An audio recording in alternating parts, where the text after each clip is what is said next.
আমাদের দিন কেমন কাটবে, কতটা শুভ বা অশুভ হবে, এই সবই আমাদের উপরেই নির্ভর করে। আমরা প্রত্যেকে সুখে স্বাচ্ছন্দ্যে জীবনযাপন করার কামনা করি। এটি পূরণ করার জন্য বিভিন্নভাবে চেষ্টাও করি। আমরা শাস্ত্রীয় সুখী ও সমৃদ্ধ জীবনযাপনের নানান উপায় সম্পর্কে জানানো রয়েছে। শাস্ত্রমতে এর জন্য কি কি করা উচিত, বিছানা ছাড়ার আগে বিছানায় বসে কোন মন্ত্র জপ করা উচিত এবং শনির দশা থেকে মুক্তির উপায়, সমস্তই এখানে আলোচনা করা হবে। প্রতিদিন সকালে উঠে স্নানের পর নিয়মিত পূজা অর্চনার রীতি প্রচলিত রয়েছে। এ সময় যে কোনো দেবী বা দেবতাদের মন্ত্র জপ করলে মন শান্তি লাভ করে।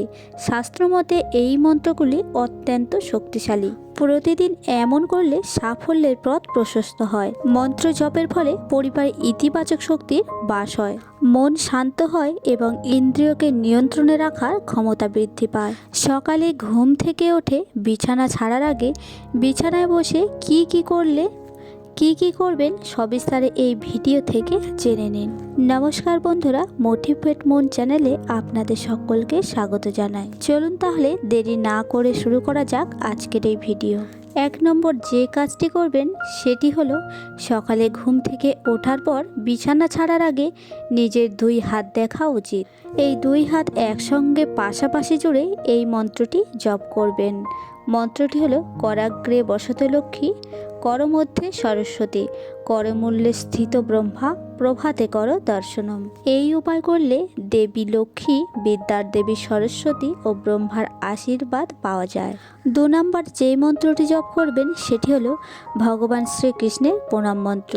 হে কৃষ্ণ করুণা সিন্ধু দীনবন্ধু জগৎপতে গোপেশু গোপিকাকান্ত রাধাকান্ত নমস্তুতে। আমাদের জীবনে ভগবানকে স্মরণ করার জন্য আমরা বিভিন্ন রকমের মন্ত্রের শরণাপন্ন হই। মন্ত্র কথার অর্থ হলো মন্ত্র, অর্থাৎ সমগ্র মন দিয়ে ভগবানকে যখন ডাকা হয় তখন তিনি আমাদের অন্তরাত্মার আহ্বান শুনে সাড়া দেন। এই ভগবানকে প্রার্থনা করার সময় আমরা যখন যে মন্ত্র বলছি সেই মন্ত্রের অর্থ জানা অত্যন্ত গুরুত্বপূর্ণ। অর্থ না জেনে শুধুমাত্র মন্ত্র বলার জন্য মন্ত্র বলে গেলে তা ঠিকমতো হৃদয় অঙ্গম হয় না।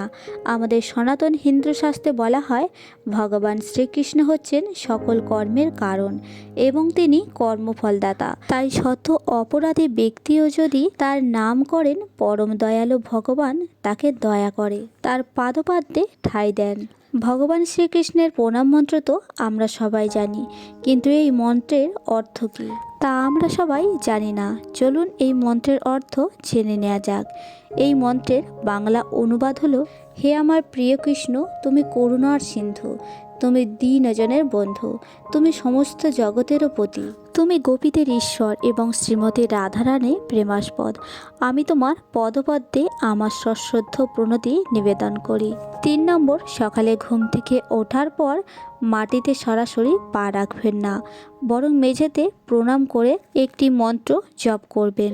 এটি হলো সমুদ্রে বসনে দেবী পর্বতস্তনমণ্ডলে বিষ্ণুপত্নী নমস্তভ্যম পাদস্পর্শ ক্ষমস্য।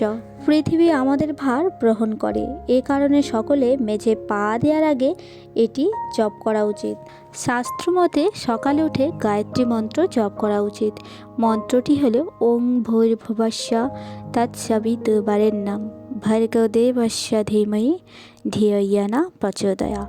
এই মন্ত্র জপ করার ফলে যে কোনো কাজে একাগ্রতা বৃদ্ধি পায়। গায়ত্রী মন্ত্রের প্রভাবে দিন ভালো কাটে। আবার সকালে বাড়ি থেকে বেরোনোর আগে এই মন্ত্র জপ করে বেরোনোর কথা বলা হয়। এটি হলো সর্বমঙ্গল মঙ্গলে শিবে সর্বার্থ সাধিকে শরণ্যে ত্র্যম্বকে গৌরী নারায়ণী নমস্তুতে।